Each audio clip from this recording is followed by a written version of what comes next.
पिछले 48 घंटे से इजराइल पर हिजबुल्लाह के शक्तिशाली हमले जारी हैं। उसकी मिसाइलों का टारगेट इजराइल का एक नेवल बेस भी बना है।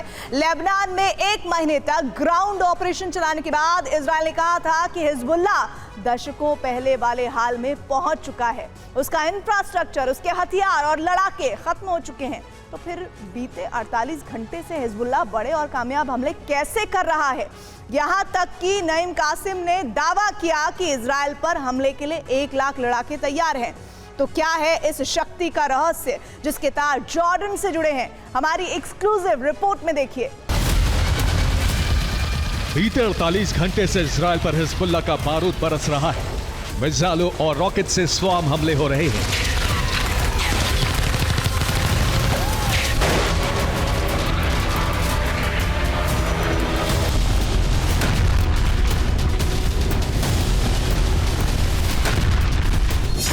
इजराइल की 4 लेयर डिफेंस सिस्टम सिक्योरिटी भी इन हमलों को रोक नहीं पा रही है।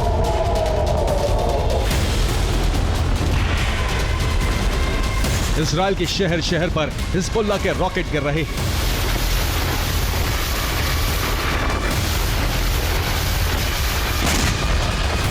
हिजबुल्लाह के हमलों से इजराइल के किर्यत याम और किर्योत में आग लग गई। किर्यत याम पर हिज्ब ने कई रॉकेट हमले किए और इन हमलों से जगह जगह आग लग गई।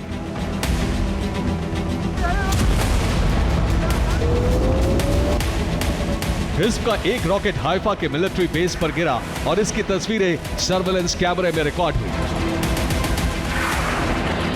हिजबुल्लाह के हमलों से इजराइल के आसमान पर जगह जगह धुआं नजर आने लगा।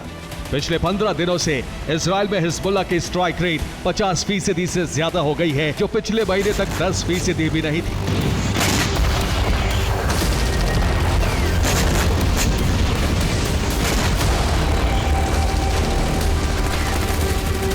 हिज्ब ने इजराइल के हाइफा, साफेद और रमात डेविड एयरबेस पर हमले किए हैं।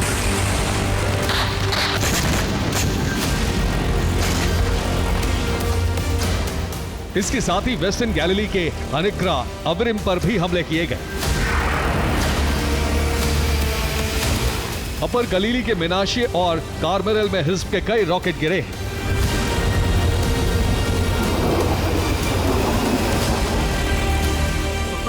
इजराइल ने दावा किया है कि हिजबुल्लाह के 30 रॉकेट हमले नाकाम कर दिए गए और एक ड्रोन को वायुसेना के फाइटर जेट ने इंटरसेप्ट कर दिया।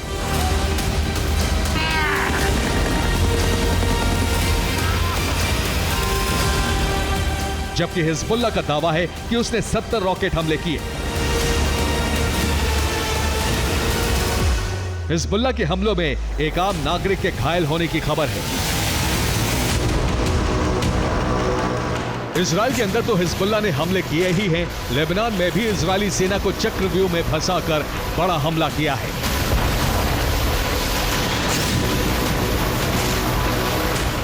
इजरायली सेना दक्षिणी लेबनान में ग्राउंड ऑपरेशन चला रही है। इसी दौरान इजराइल की इन्फेंट्री टुकड़ी हिजबुल्लाह के जाल में फंस गई।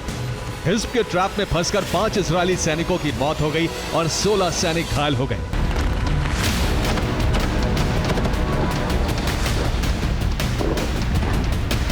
हिजबुल्लाह ने इजरायली मिलिट्री बेस के साथ साथ लगातार दूसरे दिन हाइफा के नेवल बेस पर फिर हमला किया है।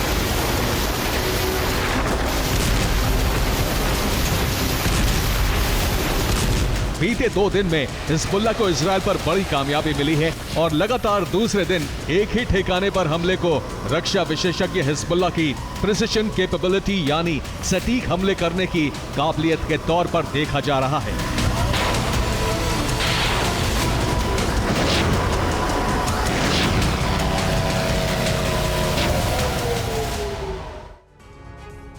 हाइफा में इजराइल के स्टेला मारिस नेवल बेस है और इस पर हिजबुल्लाह ने लगातार दूसरे दिन हमला किया है। 7 नवंबर को लेबनान से हिजबुल्लाह ने मिसाइल हमला किया। इस हमले में इजरायली नेवल बेस पर बना रडार स्टेशन तबाह होने की रिपोर्ट है। हिजबुल्लाह ने दावा किया है कि इजरायली युद्धपोत को भी नुकसान पहुंचा है और इससे पहले 6 नवंबर को इसी बेस पर हिजबुल्लाह ने रॉकेट हमले किए। हिजबुल्लाह के दावे के मुताबिक इस हमले में सर्विलेंस टावर तबाह हो चुके थे।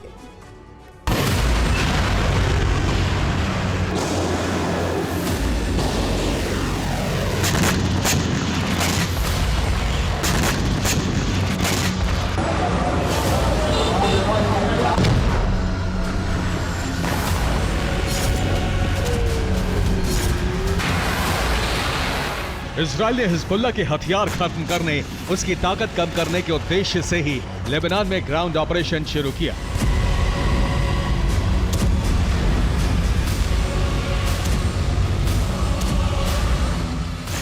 हिजबुल्लाह पर लगातार इजराइल के हमले जारी हैं। 6 और 7 नवंबर को भी इजराइल ने कई बड़े हमले किए, जिनसे हिजबुल्लाह के हथियार गोदाम और अहम इंफ्रास्ट्रक्चर तबाह हो गए।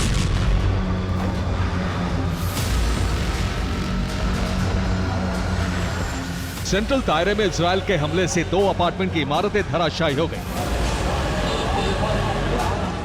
लेबनान के जूर में इजरायली वायुसेना ने हिज़्ब की एयर यूनिट 127 के कमांड और कंट्रोल सेंटर को तबाह कर दिया।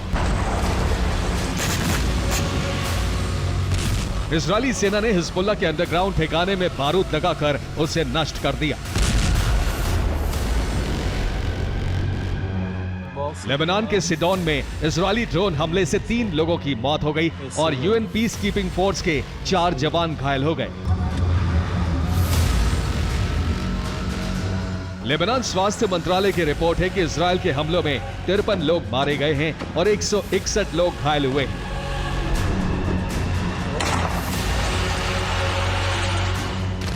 इजराइल के ग्राउंड ऑपरेशन को 38 दिन से ज्यादा बीत चुके हैं।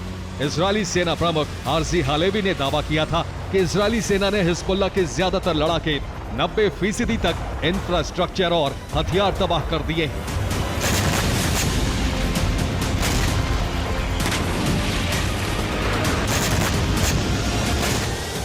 लेकिन जिस तीव्रता से इजराइल पर हिजबुल्लाह के हमले हो रहे हैं, उसे देखकर ऐसा नहीं लगता कि हिजबुल्लाह कमजोर पड़ा है।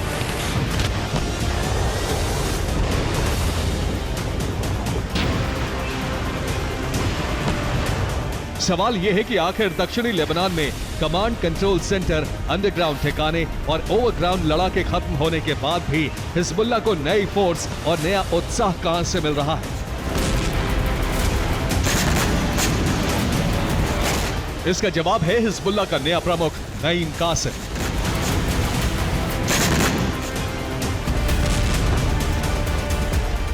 लेबनान के कफ्र फिला में नईम कासिम का जन्म हुआ था और कफ्र फिला जॉर्डन की सीमा पर है। गोलन हाइट्स जॉर्डन के हाथों से निकलने के बाद जॉर्डन की बड़ी आबादी लेबनान के कफ्र फिला आ गई। नईम कासिम ने पुराने संबंधों के आधार पर जॉर्डन में काफी गहरी जड़ें जमाई हैं। जॉर्डन से हिजबुल्लाह को समर्थन और लड़ाके मिल रहे हैं, यानी ट्रेंड लड़ाके हिजबुल्लाह की ताकत बन रहे हैं।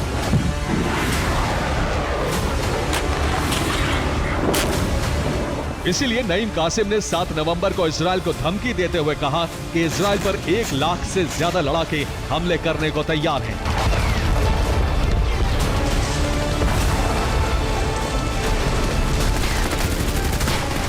जॉर्डन सुन्नी मुस्लिम बहुल देश है।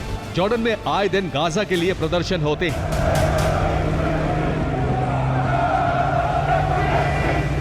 और खास बात यह है कि गाजा के लिए जंग लड़ रहे शिया मिलिशिया संगठनों को जॉर्डन के मुस्लिम संगठन समर्थन दे रहे हैं। जॉर्डन विदेश नीति के मोर्चे पर अमेरिका के साथ है, लेकिन जॉर्डन में 65% आबादी फिलिस्तीनी मूल की है। अब मुस्लिम आबादी ने हमास और हिजबुल्लाह को खुला समर्थन देना शुरू कर दिया है। नसरल्लाह के 40वें पर जॉर्डन में रैलियां निकाली गई। रैलियों में लब्बैक या नसरल्लाह के नारे लगाए गए।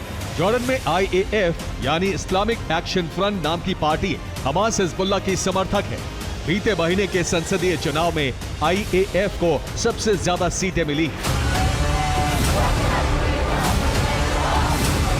अमेरिका ने इस पर चिंता जताई थी कि जॉर्डन में कट्टरपंथ जोर पकड़ रहा है।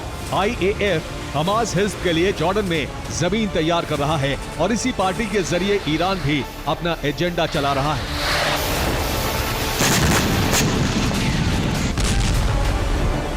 जॉर्डन के किंग अब्दुल्ला द्वितीय के लिए यह चिंता की बात है। लेकिन फिलहाल हिजबुल्लाह को जॉर्डन से ही बड़ी ताकत मिल रही है और इसीलिए इजराइल पर हमले तेज हो गए। Bureau report, TV9, Bharatvarsh.